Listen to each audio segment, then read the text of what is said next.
Shalom, salam habatus anak-anak, hidupku bagi Kristus. Hai adik-adik, hari ini kita akan belajar di Mazmur 111 ayat 1-10. Kita akan belajar tentang hikmat. Kira-kira hikmat itu apa ya? Tapi sebelum kita belajar, kita berdoa. Tuhan Yesus yang baik, kami ucap syukur karena hari ini kami diberikan kesempatan untuk belajar firman-Mu. Berkati kami supaya kami mengerti, memahami, dan melakukannya dalam hidup kami. Dan hanya di dalam nama Yesus kami percaya berdoa. Haleluya. Amin. Adik-adik yang baik, Ibu Yohana akan membacakan ayat yang 10. Permulaan hikmat adalah takut akan Tuhan. Semua orang yang melakukannya berakal budi yang baik. Puji-pujian kepadanya tetap untuk selama-lamanya. Ibu Yohana tadi mencari arti kata hikmat. Pengertian yang pertama, hikmat adalah suatu pengertian dan pemahaman yang dalam mengenai orang, barang, atau situasi yang menghasilkan kemampuan untuk menetapkan persepsi, penilaian, dan perbuatan sesuai pengertian tersebut. Waktu Ibu Yohana baca, masih bingung artinya. Ibu Yohana cari lagi. Akhirnya mendapatkan satu arti gini, pemahaman akan apa yang benar dikaitkan dengan penilaian optimal terhadap suatu perbuatan. Tambah pusing Ibu Yohana lagi. Artinya apa sebenarnya? Dan ternyata hikmat itu bisa disamakan dengan kecerdikan, kecerdasan, akal budi, akal sehat, kecerdikan. Jadi tadi Ibu Yohana ngomong kecerdasan, ini kecerdikan. Jadi hikmat itu kecerdikan, kebijaksanaan, kecerdasan, akal budi, akal sehat. Jadi hikmat, permulaan hikmat adalah takut akan Tuhan. Kalau adik-adik pengen cerdas, pengen cerdik, pengen punya pemikiran yang dalam, punya pemahaman yang benar, berarti adik-adik harus takut akan Tuhan. Takut akan Tuhan bukan begini, takut sama Tuhan. Bukan.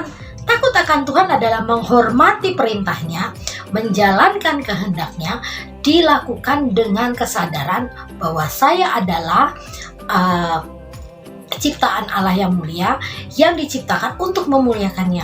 Jadi kalau adik-adik punya pengertian seperti ini, adik-adik tidak akan nyontek, tidak akan julid sama temannya, tidak akan berbohong, akan rajin sekolah minggu, akan terus rajin berdoa, semangat untuk belajar firman Tuhan, semangat untuk ke gereja, ikut sekolah minggu, pembacaan Alkitab sehari-hari itu dilakukan. Adik-adik pun akan mendapatkan satu berkat dari Tuhan, yaitu kecerdasan. Adik-adik, dulu Ibu Yohana punya teman Bu Yohana ini secara akademis, secara nilai dia paling belakang.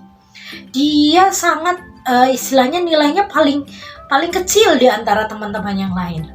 Tetapi dia punya satu tekad untuk berjuang. Dia berdoa, tapi dia juga berusaha.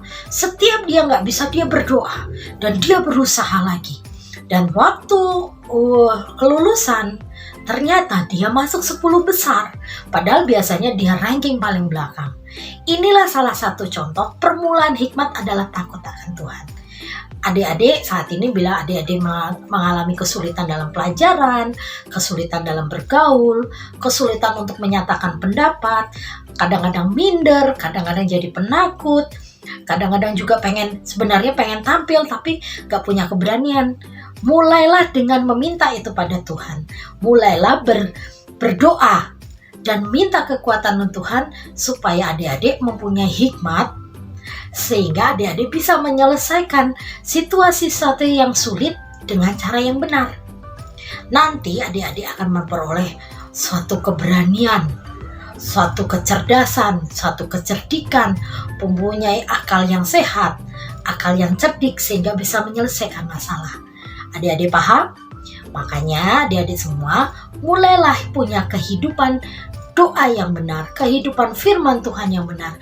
Mulailah berdoa terus sama Tuhan, tetapi tidak lupa untuk berjuang, mulai belajar, mulai mau keluar dari zona nyaman. Mengerti? Oke, Ibu Yohana selesai sampai di sini, tapi sebelum itu kita berdoa. Terima kasih Tuhan Yesus, sehingga kami diberikan pengertian yang benar tentang hikmat. Berkati kami, sehingga kami bisa menjalankan dalam hidup kami. Dan hanya di dalam nama Yesus kami percaya berdoa, haleluya. Amin. Salam habatus semuanya. Habartus Renungan Harian Anak.